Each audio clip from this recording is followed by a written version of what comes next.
Some folks in this crowd will be old enough to remember the old Smothers Brothers routine. Mom likes you best, remember?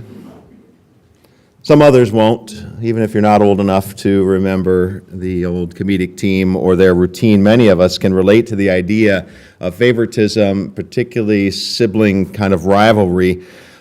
All those times that we as children suspected that our parents were favoring a brother or a sister over us.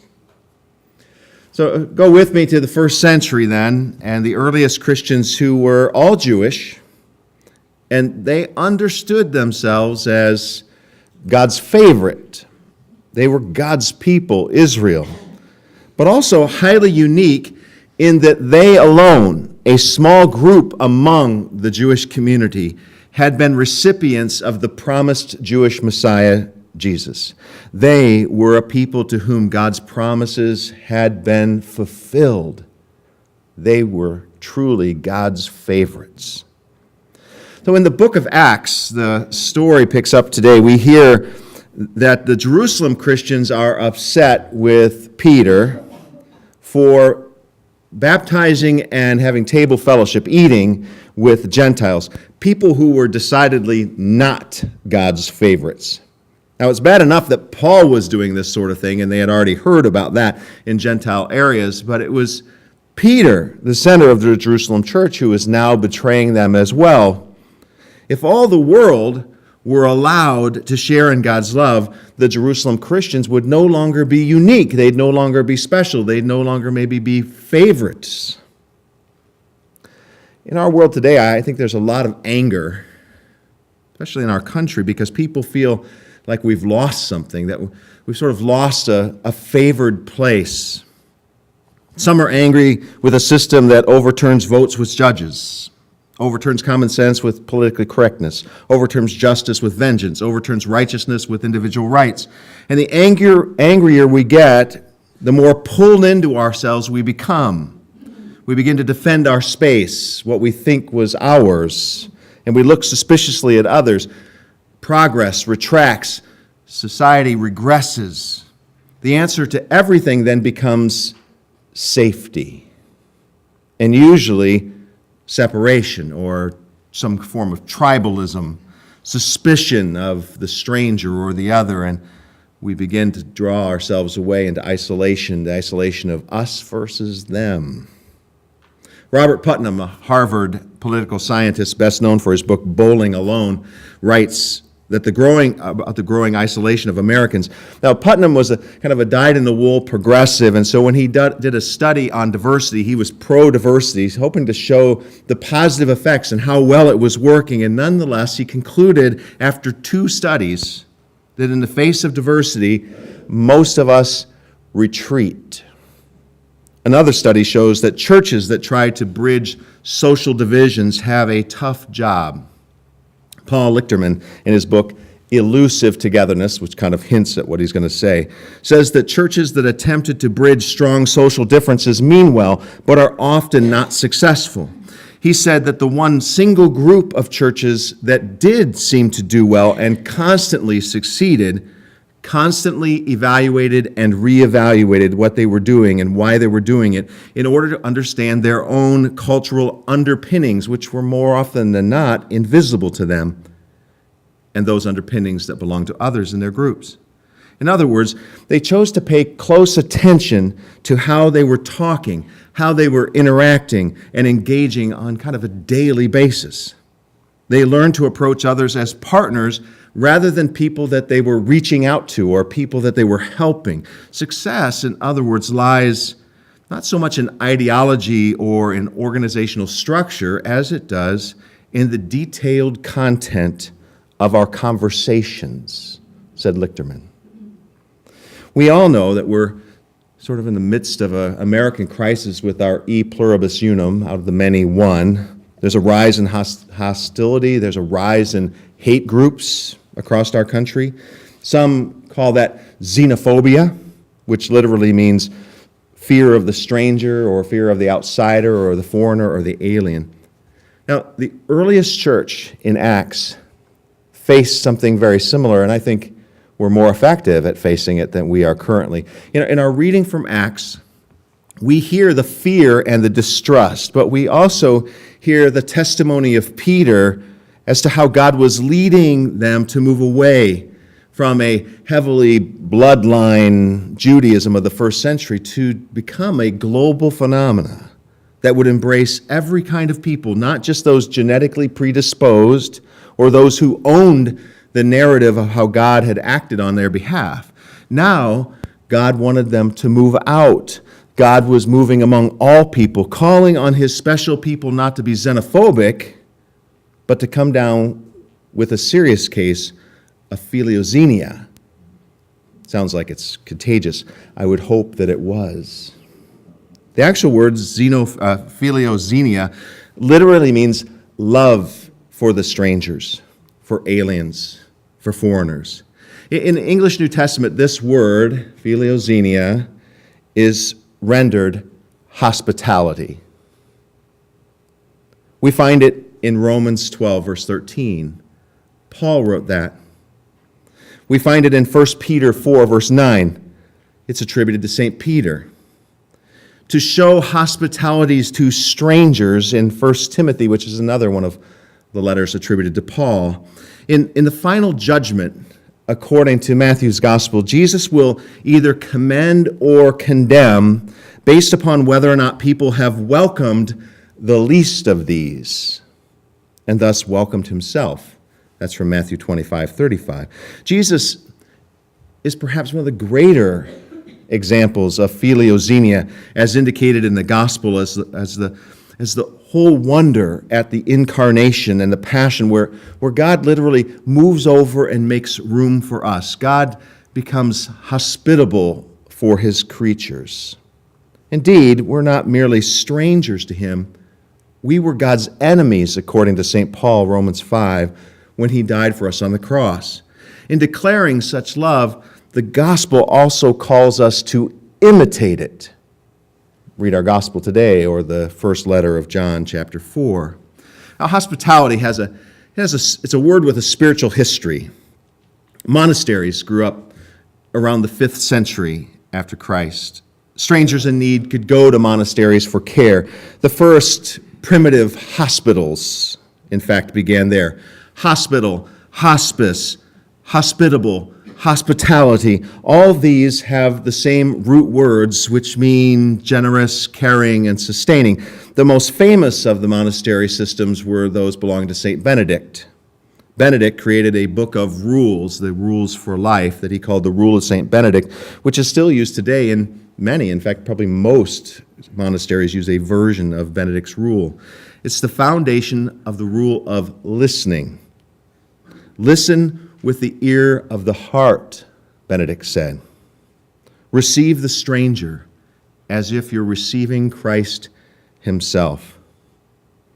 Now imagine what that does to a community. When we talk about conversion, we always focus on the individual, don't we? We talk about the conversion event changes the heart and life of the individual, but think of what a conversion does to this community.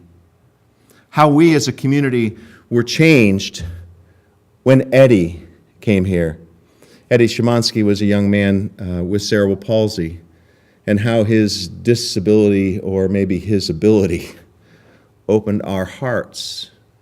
His conversion converted this community. I think about that as, for example, a number of our Persian folks have come into our congregation, how it is an invitation to a conversion, not of their hearts, but of ours, for us to move over and make room and to allow this community to be changed by their presence. Now, human beings, we have a history of tribalism, don't we? But we must try harder to move across some of these boundaries in our world and in our church. We don't need to hold on to isolating ideas any more than we would hold on to outdated and unusable forms of communication. I mean, we have traded some things, right? Like smoke signals for digital signals. We've traded riding a horse for horsepower or rocket power or fiber optic power. Now, tribalism is strong in human beings, isn't it? And we need to look no further than the churches to see what it looks like. But the Bible tells us that history will not culminate in something tribal. If we look at the book of Revelation, the book of Revelation says that there's going to be a great gathering, and it's going to be astounding. It should be shocking. In fact, the one thing that should be shocking about Revelation isn't the bloody details about how the end would come. It's the fact that we will all be together in the end. Now that truly is something revolutionary. That people from every nation and tribe and tongue will be found in the context of a great global heavenly kind of diversity. And God will finally make everything new. Jesus said it this way in the Gospel of John, "By this, everyone will know that you're my disciples if you have love for one another." That's in our Gospel today. Love, which I would translate as a godly respect for one another, to receive one another as if we're receiving Christ, does not suggest that we ignore our differences or try to homogenize them out. Respecting one another includes acknowledging that we have sincerely held beliefs that differ from one another. It means that in a place like this, in a community like this, we must work hard to create communication opportunities and living opportunities to know one another better and to strive to build a new and renewed in an ongoing way connections with one another because of the elusive togetherness that's found among human beings in human history. Love means committing ourselves to the mess, the frustrating and exhausting work of resolution without destroying one another or our community. Now, convictions are important, especially convictions of faith. A community which lacks convictions, even differing convictions, will lack integrity. But conviction without respect for community is simply blind passion and easily becomes abusive and destructive. We see that rampant in our society today. The answers to deeply complex matters are never a political resolve, but a hard, prayerful work of consensus building among faithful people. That's why we are the church in this culture. And we forget ourselves when we move to tribalism, and we forget the vision of what God has for us and how history will culminate. In the community, the goal is never simply victory, but the preservation of Christian mission and witness lived out in our body, our one body. What a critical witness the church can be to our world to testify that there is a still more excellent way, as Paul says it, to deal with issues that truly divide us. Yep. It is hard work. It will be uncomfortable. Welcome to the messiness of community. Jesus said, wherever 2 or 3 are gathered, and I would add, wherever 2 or 3 are gathered, there's 4 or 5 conflicts that exist. Right? Because that's just who we are. But what a testimony if we put aside final judgments for conversation, if we put aside isolationism for the tough work of community building, if we put aside my way or the highway for the opportunity to learn something new about life, another, and even ourselves. God is more pleased with our witness when we're struggling to love and respect one another and maybe even fail than the battles we win and wage against one another for personal or political victories in community life. The example of how we deal with our differences can be a vital contribution to our society that is ever more polarized. The truth of the gospel is a radical one. We kind of proclaim it every week, don't we? God loves all of God's creatures and has enough for all to share in the new creation. That's why everyone in the vision of Revelation, while everyone who is thirsty is invited to draw water from the water of life in the New Jerusalem. That's a human way to think, isn't it?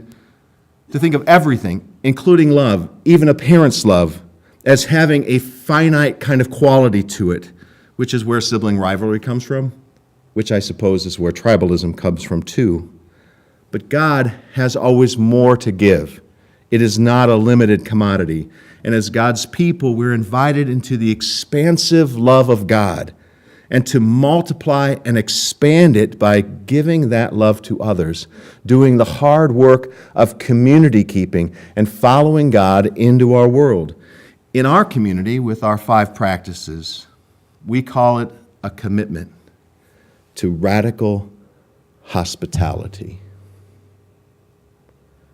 May God give us the courage in face of a world that's full of fear to choose the gospel and to follow God into an ever diversifying world, a world that needs a complex community that will strive to be patient and stay in the conversation, staying in the conversation long enough to see the presence of our resurrected Lord in one another. Amen.